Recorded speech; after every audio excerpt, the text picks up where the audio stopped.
Hey everyone, my name is Dr. Priyanka and today we are going to discuss a very important topic of torts, that is exceptions of strict liability. हमारी दूसरी video में हमने पढ़ा है strict liability क्या है, absolute liability क्या है। आज हम पढ़ेंगे स्ट्रिक्ट लाइबिलिटी के एक्सेप्शंस क्या हैं या कौन कौन से ऐसे कंडीशन हैं जिसमें स्ट्रिक्ट लाइबिलिटी का आपके ऊपर केस नहीं बनेगा, आपको उससे मुक्ति मिल जाएगी। Number 1, plaintiffs own default. देखिए आपको पता है प्लेंटिफ इज़ जो प्लेंट डालता है, डिफेंडेंट इज़ जो आगे से उसको डिफेंड करता है।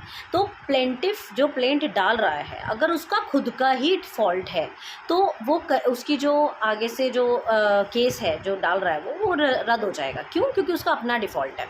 फॉर एग्ज़ाम्पल आपने पॉन्टिंग वर्सेस नोक्स का केस देखा था, उसमें जो प्लेंटिफ था उसका घोड़ा खुद चल के दूसरे के फेंस में गया था और फिर उसकी फेंसिंग के अंदर गया और वहाँ उसे जहरीले पेड़ लगे थे, वो उसने खाए और वो मर गया।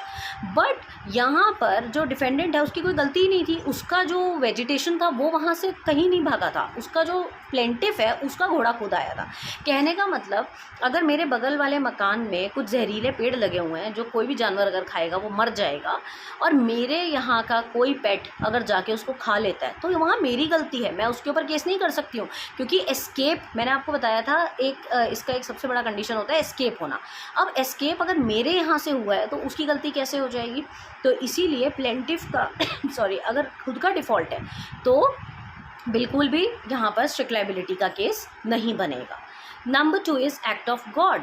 अब एक्ट ऑफ गॉड में अगर कोई भी ऐसी कंडीशन हो जाती है जिसमें कोई नेचुरल मिसहैपनिंग हो जाती है और उसकी वजह से कुछ इंसिडेंट हुआ और नुकसान हुआ तो प्लेंटिव वहाँ पर डिफेंडेंट को नहीं डाल सकता इस केस के अंदर। सपोज़ अर्थक्वेक आया और जो डिफेंडेंट था उसके घर का बल्ब टूटकर मेरे घर पे गिरा और मैं वहाँ पर खड़ी हुई थी और मेरे सर पर कांच का टुकड़ा आके लग गया, तो वहाँ पर उसकी गलती बिल्कुल नहीं है क्योंकि अर्थक्वेक आया और अर्थक्वेक से कुछ भी हो सकता था। This is act of God और एक्ट ऑफ गॉड को तो आपको पता है हर जगह छूट मिलती है, ठीक है। थर्ड डिफेंस इज़ या exception is natural use of land. Natural use of land का मतलब क्या है? जहाँ पर चीज़ें प्रेजेंट है नेचुरली, आप उसमें कुछ नहीं कर सकते हैं, ठीक है। चीज़ें अगर कोई डेंजरस है जो आपको नुकसान दे गई वो नेचुरली कुछ हो गया। सपोज़ मेरे घर में एक पेड़ लगा हुआ है और कोई चिड़िया कहीं से आई या मतलब ऐसा कुछ हुआ कि वो चिड़िया आई और उसने उसकी कोई चीज़ गिरा दी और आपके यहाँ पर पानी में कुछ चला गया और वो जहरीला हो गया और आपको उससे कुछ नुकसान हो गया। तो ऐसी कुछ चीज़ें हो गई हैं जो नेचुरल यूज़ ऑफ लैंड से हुई है। नेचुरल यूज़ ऑफ लैंड में कुछ भी ऐसा हो सकता है जो लैंड का कुछ नेचुरल यूज़ हुआ है और उसकी वजह से कोई हैपनिंग अगर हो गई तो उसमें डिफेंडेंट की गलती बिल्कुल भी नहीं है। आप ये नहीं कह सकते कि डिफेंडेंट के यहाँ की वो चीज़ थी, वो कहीं की भी हो, लैंड का नेचुरल यूज़ हो रहा था। उसके बाद कॉन्सेंट ऑफ प्लेंटिफ। कॉन्सेंट अगर प्लेंटिफ खुद दे दे तो वहाँ पर भी डिफेंस मिल जाता है, वहाँ पर भी एक्सेप्शन मिल जाता है। अब यहाँ पर सपोज़ मैं और मेरी फ्रेंड अगर हम दो जने गेम खेल रहे हैं कोई और उस गेम में एक दूसरे को चोट लगने के पूरे चांसेस हैं, बट हमें पता है ये बात कि हमें चोट लग सकती है, still we are playing that game, that means हमने वॉलंटरली कॉन्सेंट दिया एक दूसरे को कि हमें चोट लग सकती है। अब उस गेम को खेलते हुए अगर चोट लग जाती है तो आप ये नहीं है कि डिफेंडेंट के ऊपर जाके केस कर देंगे, वहाँ पर वॉलंटरी नॉन फिट इंजूरिया का डॉक्ट्रिन अप्लाई हो जाता है कि आपने अपनी कॉन्सेंट दिया सामने वाले को कि ठीक है अगर मुझे लग भी जाएगी तो it's okay, we are playing a game. ऐसे ही जैसे रेसलिंग्स वगैरह होती हैं तो उसमें भी ऐसा ही होता है कि वहाँ पर उनकी कॉन्सेंट होती है। Next is act of stranger. अगर समटाइम्स ऐसा होता है कि फर्स्ट पार्टी ने कुछ नहीं किया, सेकंड पार्टी ने कुछ नहीं किया, बस किसी थर्ड पार्टी के किसी एक्ट की वजह से आपको चोट लग गई। अब आप दो जने यहाँ पर फाइट कर रहे हो, ठीक है, तो फाइट कर रहे हो तो आपको एक दूसरे की वजह से चोट नहीं लगी, बट थर्ड पर्सन कोई कहीं पर गुल्ली डंडा खेल रहा था और उसकी वो जो गुल्ली होती है वो आके गए आपके सिर पे लग गई और आपको उससे बहुत ज़्यादा नुकसान हो गया, आपको बहुत ज़्यादा इंजरी हो गई। तो किसी थर्ड पर्सन के कुछ करने की वजह से अगर आपको चोट लगी है तो आप डिफेंडेंट को बिल्कुल भी नहीं बोल सकते कि तुम्हारी वजह से मुझे चोट लगी है। तो यहाँ पर थर्ड पार्टी की बात हो रही है।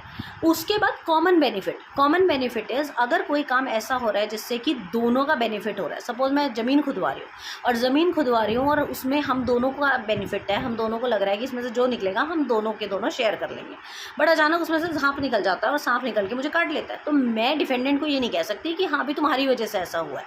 तो यहाँ पर दोनों का अगर बेनिफिट था तो उसकी कॉन्सेंट से ये चीज़ हुई है, तो इसीलिए यहाँ पर आप डिफेंडेंट को तो बिल्कुल नहीं बोल सकते।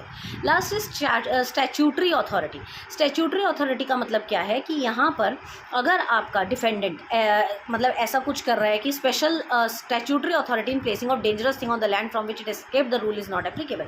अगर सपोज किसी अथॉरिटी के कहने पे कोई काम हुआ है या कोई स्टैट्यूटरी अथॉरिटी के कहने पे कोई चीज़ हुई है, तो उस केस में प्लेंटिफ के पास बिल्कुल राइट नहीं है कि वो डिफेंडेंट को किसी भी चीज़ के लिए लायबल ठहराए, क्योंकि वो किसी के अथॉरिटी से वो चीज़ हुई है, किसी स्टैट्यूटरी अथॉरिटी के कहने पे कुछ हुआ है, तो इस वजह से वहाँ पर डिफेंडेंट की कोई गलती नहीं है। तो दीज आर द 7 एक्सेप्शंस जिसमें आपको स्ट्रिक्ट लायबिलिटी के केस से बरी किया जाएगा। That is plaintiff's own default और benefit, act of God, natural use of land, consent of plaintiff, act of stranger, legal authority के कहने पे कुछ होना, या म्यूचुअल बेनिफिट। अगर ये 5 चीज़ें मिल रही हैं आपको, 7 चीज़ें मिल रही हैं, तो आपको एक्सेप्शन डेफिनेटली मिलेगा स्ट्रिक्ट लायबिलिटी से। मेक श्योर ये क्वेश्चन बहुत इंपॉर्टेंट है और उसको बहुत अच्छे से प्रिपेयर कीजिएगा। In case you have any doubt you can call me up at 9953330840 and keep liking my channel. Thank you.